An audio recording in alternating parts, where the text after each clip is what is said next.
إنها أمريكية عرفت طريقها إلى الجنة.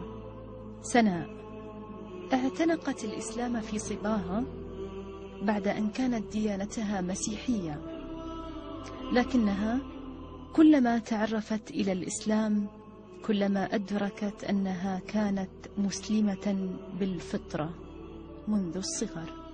Assalamu alaikum. My name is Sana Vaughn. I was born a Christian to a very devout Christian family. I was the only daughter.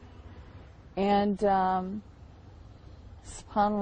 I look back in retrospect through my life, and I see even when I was a young child, I was still Muslim. I remember one story of me and my brother. I guess I must have been about 5 years old or 6 years old. And he was outside and he took a knife and he started cutting the tree. And I became just hysterical. I was like, that's God's tree and God's going to be angry with you. And later in life when I did become Muslim, I remember someone telling me about Laylatul Qadr. And if we could see the spirit of the trees, everything would be in sujood during this night. And it just confirmed to me that when I was a small child, how I was Muslim at that time. علمت ضيفتنا دائما بوجود إله، وتضرعت له أن يرشدها للطريق الحق، وأيقنت بثقة أنه لن يخذلها. We've always been devout Christians in the family, practicing Christianity. Every time the church was open, we were at the church. Our mother raised us in the church. And being Southern Baptist people raise their children knowing the Bible, knowing about the religion, and practicing the religion. And that's how we were raised. Whenever I look back, we had, never missed church service unless there was just definitely illness in the family. And knowing that, that was our place in life and the rules in following our life. Whenever I was younger, I don't know that I always knew there was a God, and I always knew that one day we would be back in front of God. However that was, I don't really know that I questioned it. I always realized that there was a God. And we've had, I think that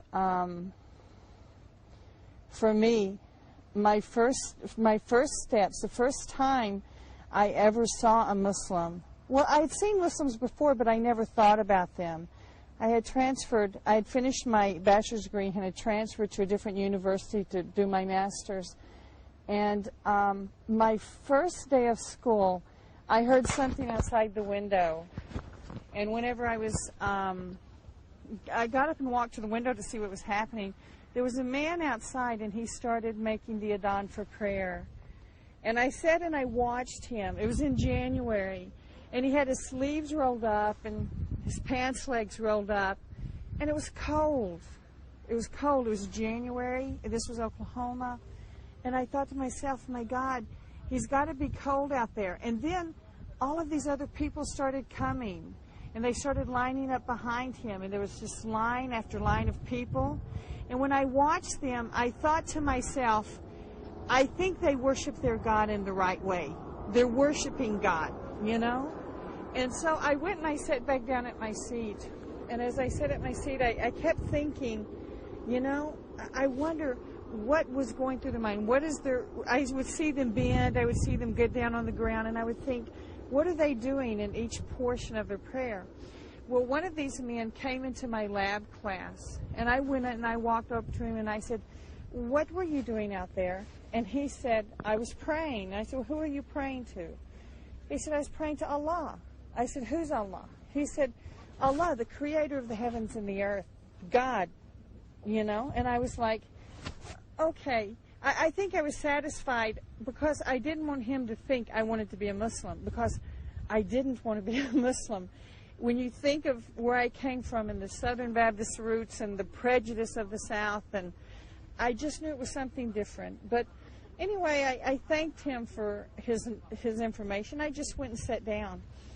As soon as I finished class, I went to the library, and I took a book on Islam. Well, I went home that evening, and I read all evening about Islam, and I came back the next day, and the book was sitting on my desk in the lab class, and he walked by, and he said, "What are you reading that book for?" And I said, "Why?"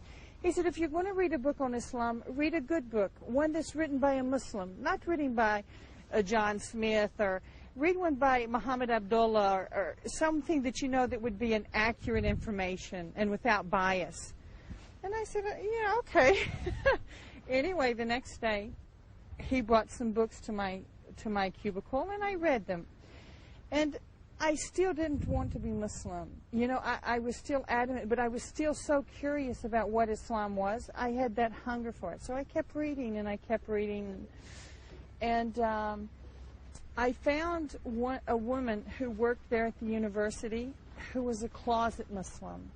She had accepted Islam, but because her husband was Christian, he would not allow her to practice Islam. He would beat her, actually, if he caught her praying. But when she found out I was learning about Islam, she started bringing me books, accurate books on Islam. And so me and her became good friends. Her name was Carol. And we became good friends. And I found out she lived just around the street from me. So we started walking every day after school, and we would talk about Islam. And the more I read about Islam, the more I realized I was already Muslim.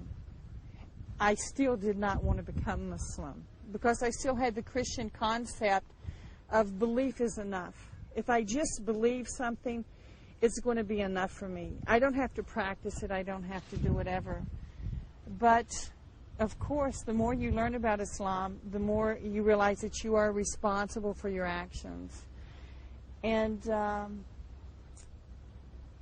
actually, one of my friends was Catholic, and she's one of my roommates. And so she was going to fast Lent, which is a 40-day period of fasting for Roman Catholics. But their fasting is completely different. They don't give up food or they don't give up drink. They give up like one thing that they really love. Like to some people it's smoking. They don't smoke for a month. To some people it's a piece of chocolate. So, you know.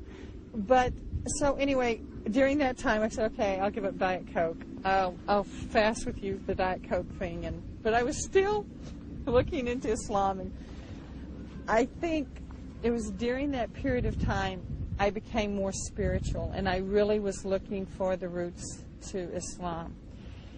And I remember late one evening, I had been studying for my finals exam, and I had been studying and studying. I had stacks and stacks of books that I needed to know that information. And so I was just, we call it cramming, where I just would just read and read and read. But about 1 o'clock that night, I realized I didn't comprehend anything because my heart is thinking about Islam, And that night, I said, okay, if I just go to bed and I try to get a good night's sleep, I know this, and I'll do good on my test. But when I went and I laid in my bed, I couldn't sleep. My conviction, my heart was thinking about Islam. How can I do it? What will I do? And subhanAllah, I made a little prayer. I just said, oh God, please give me some peace in my heart. This is overwhelming me. Please just give me some peace in my heart. And nothing happened. So I got on my knees by my bed. And I said, I just poured my heart. I said, God, show me the way to Jannah. I want to go to heaven. I make the promise now, if you show me the way to Jannah, if it's Christianity, I'll be a good Christian. If it's Islam, I'll be a good Muslim. Tonight I make the promise of making my commitment to you. And subhanAllah, I got into bed and I fell fast asleep. It's like I felt the peace come in my heart. I went to sleep. I woke up very early and I went to the school to take my exam. On the